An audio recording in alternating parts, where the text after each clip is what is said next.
Bonjour à tous et bienvenue à Catch Club. On se retrouve pour les résultats de Raw du 21 mars 2022 et attention, il y a une énorme breaking news que je vais vous donner dans cette vidéo.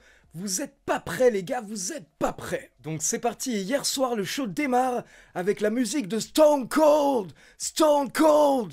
Stone Cold. Donc là le public de Chicago explose, tout le monde est en train de popper. Mais en fait c'est Kevin Owens qui fait son entrée, déguisé en Steve Austin, en mode chauve, avec le short, le t-shirt, etc. Et franchement perso ça m'a buté, je trouve que c'était très bien joué de la part de la WWE et de Kevin Owens, et ça nous rappelle certains grands segments du passé. Par exemple quand Shawn Michaels voulait nous faire croire que Bret Hart allait revenir, ou par exemple quand la DX, Shawn Michaels et Triple H s'étaient déguisés en Vince et Shane McMahon. Shawn Michaels en Shane McMahon, c'était génialissime. Et donc derrière, Kevin Owens nous a fait un speech en mode Stone Cold avec les Hell yeah, les What, et That's the bottom line que Stone Cold said so. Puis toujours en mode Steve Austin, Kevin Owens a demandé à un employé de lui jeter des bières, mais Kevin Owens n'arrivait pas à les attraper.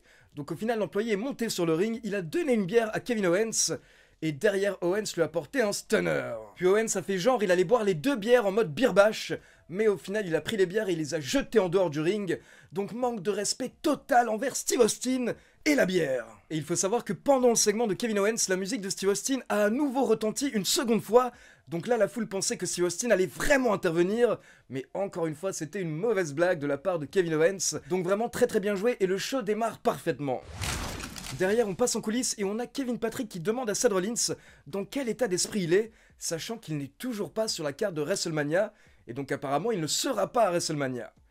Et là on peut voir Seth Rollins qui bade pendant un instant, puis d'un coup il se met à rire, il se met à rigoler comme un fou, comme un maniaque, et là il prend le micro de Kevin Patrick et il dit « Attends, j'en ai besoin, je te l'emprunte ». Et on enchaîne directement avec un match par équipe avec les Mysterio contre les Dirty Dogs, accompagné par The Miz. Sauf que d'un coup, en plein match, Seth Rollins fait son entrée avec le micro, donc il interrompt le match, et il dit qu'il a quelque chose à dire, il veut sa place à WrestleMania. Rollins commence à se plaindre, mais la WWE coupe son micro. Donc au final, on a une page de pub, puis le match reprend, et ce sont les Mysterio qui remportent le match, grâce à un frog splash de Dominic sur Robert Roode. Mais tout de suite, après le match, Dolph Ziggler porte un super kick à Dominic, et là, Rey Mysterio essaye d'intervenir, mais The Miz qui était aux commentaires attaque Rey Mysterio, et il lui retire son masque. Et là, les commentateurs expliquent à quel point c'est un manque de respect que de retirer le masque d'un luchador, et quelques instants plus tard, on retrouve The Miz en coulisses pour une interview, et The Miz nous dit qu'il voulait humilier les Mysterio et il l'a fait ce soir. Puis il met au défi Logan Paul de porter le masque de Rey Mysterio la semaine prochaine à Raw. Puis on retrouve Seth Rollins dans le bureau de Adam Pearce et Sonya Deville qui explique à Rollins qu'il ne peut pas prendre le show en otage et ce n'est pas comme ça qu'il va obtenir ce qu'il veut. Mais Rollins leur demande qu'est-ce qu'il doit faire alors, il doit compter sur eux, ces deux bouffons. Et là Sonya Deville répond à Rollins qu'ils lui ont donné une opportunité la semaine dernière face à Owens. Mais Seth Rollins a perdu, donc c'est de sa faute. Mais Adam Pearce dit à Rollins de se calmer et ils vont voir s'ils peuvent trouver une solution. Mais là on sent que Seth Rollins ne les écoute pas vraiment et encore une fois il se met à rire comme un fou. Ensuite on enchaîne avec un handicap match, donc un match 2 contre 1 avec le commandant Aziz et Apollo Crews contre Omos. Et avant le début du match on a Apollo Crews et Aziz qui attaquent Omos pour prendre l'avantage.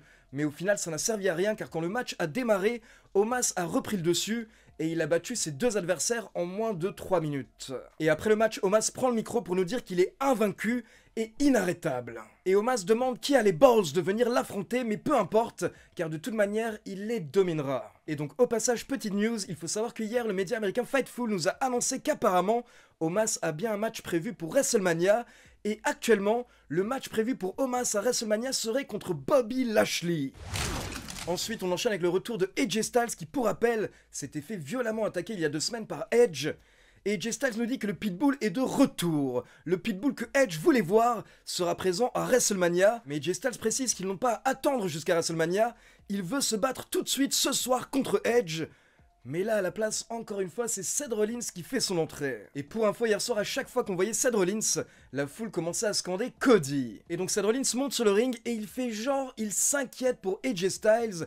Il dit que AJ Styles n'est pas encore à 100%, donc il devrait plutôt rentrer à la maison auprès de sa femme et ses enfants, laisser Seth Rollins s'occuper de Edge, et ensuite AJ Styles pourra revenir après WrestleMania. Car Rollins nous dit qu'il veut mettre fin à la carrière de Edge à WrestleMania, comme il aurait dû le faire normalement lors de Hell in a Cell. Mais AJ Styles répond qu'il affrontera Edge à WrestleMania tant qu'il peut marcher.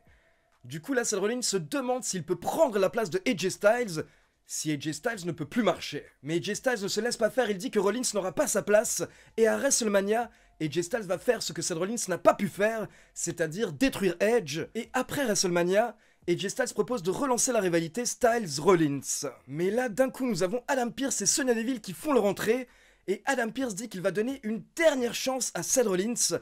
En effet, si Seth Rollins bat AJ Styles ce soir, alors il prendra la place de AJ Styles contre Edge à WrestleMania. Et donc là, Seth Rollins explose de joie, pendant que AJ Styles est dépité. Ensuite, on passe en coulisses et on retrouve les championnes par équipe, Carmella et Zayna. Et Zayna est en train de faire la morale à Carmella en lui disant qu'elle n'est pas assez concentrée ces derniers temps. Sauf que Carmella n'écoute même pas Zayna, elle est simplement sur son téléphone. Donc là, Zayna prend son téléphone et elle le jette. Et Carmella répond avec une gifle. Et là, les championnes par équipe commencent à se battre en coulisses jusqu'à ce que des officiels interviennent pour les séparer. Et donc on enchaîne avec Liv Morgan et Rhea Ripley contre Natalya et Shayna Baszler. Et pendant le match, Carmella a fait son entrée pour aller voir son fiancé Corey Graves et chercher un petit peu de soutien, un petit peu de réconfort. Puis au bout de 4 minutes, nous avons Natalya et Shayna Baszler qui ont porté le Heart Attack sur Liv Morgan pour la victoire. Et attention, après le match, on a Zayna qui intervient et qui frappe Rhea Ripley avec son sceptre. Et pendant ce temps, on a Carmella qui intervient également et qui se débarrasse de Natalya et de Shayna Baszler. Et le segment se termine avec Carmella et Zayna dans le ring qui au final font la paix et se font un énorme câlin. Donc les choses ont l'air de s'arranger entre les championnes par équipe. Ensuite, on a une page de pub puis on retrouve la championne de Raw Becky Lynch dans le ring qui nous parle du moment où elle avait dû rendre le titre il y a quelques mois quand elle était enceinte. Et elle explique que ça l'avait tuée, ça l'avait mangée à l'intérieur. Et à ce moment-là, elle avait compris qu'elle était prête à tout pour récupérer son précieux. Et Becky nous dit que quand elle a effectué son retour, mais que les fans ont choisi Bianca Belair, Becky Lynch a compris qu'elle était prête à tout. Elle était même prête à vendre son âme au diable pour garder ce titre. Et Becky nous dit que Bianca ne peut pas la battre. Bianca n'est pas prête à vendre son âme, alors que Becky l'a déjà fait, et elle est prête à le refaire plusieurs fois si ça lui permettra de conserver le titre de championne de Raw. Et elle nous dit qu'elle va le montrer, elle va le prouver lors de WrestleMania, si le match a bien lieu, car pour rappel, actuellement Bianca Belair est blessée.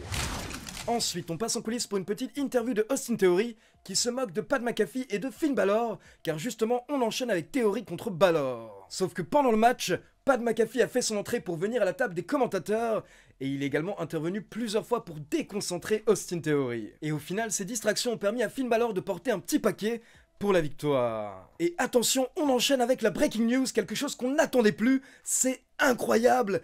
Hier soir, la WWE a passé une nouvelle vignette de Veer Mahaan, et cette fois-ci, ils nous ont précisé que Veer Mahaan is coming le 4 avril, donc le lendemain de WrestleMania. Donc après environ 6 mois de vignette, on a enfin la date officielle du retour de Veer Mahaan, le 4 avril. Sauf que par contre, plusieurs fans ont précisé hier soir que la WWE a dit le 4 avril, mais ils n'ont pas précisé de quelle année. Ensuite, il faut savoir que hier, la WWE a annoncé que la Alpha Academy est ajoutée au match pour les titres par équipe à WrestleMania. Donc au final, on aura un match à 3 avec les RK Bro, les Street Profits et la Alpha Academy. Et hier soir, nous avions un 2 contre 2 avec les RK Bro contre Otis et Gable. Et au bout d'environ 8 minutes, Riddle a porté le Broderek sur Gable pour la victoire. Mais attention, après le match, la Alpha Academy a attaqué Riddle pendant que Randy Orton était KO à l'extérieur du ring. Mais au final, ce sont les Street Profits qui ont sauvé Riddle.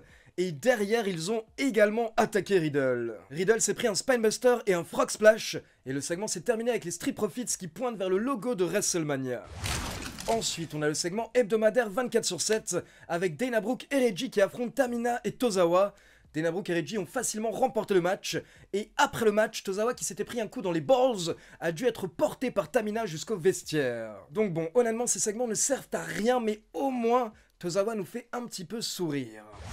Et donc on passe au main event de la soirée, AJ Styles contre Seth Rollins, et le vainqueur affrontera Edge à WrestleMania. Et comme vous pouvez l'imaginer, on a eu le droit à un excellent match d'environ 22 minutes, la foule qui scandait « This is awesome !» Et à la fin, AJ Styles avait porté son finisher, le phénoménal forearm, mais là d'un coup, il se fait attaquer par Edge, qui lui porte plusieurs coups de chaise. Mais du coup, ça signifie que AJ Styles remporte le match par disqualification. Donc là, on a Edge qui est très heureux, il sourit, il a fait son taf.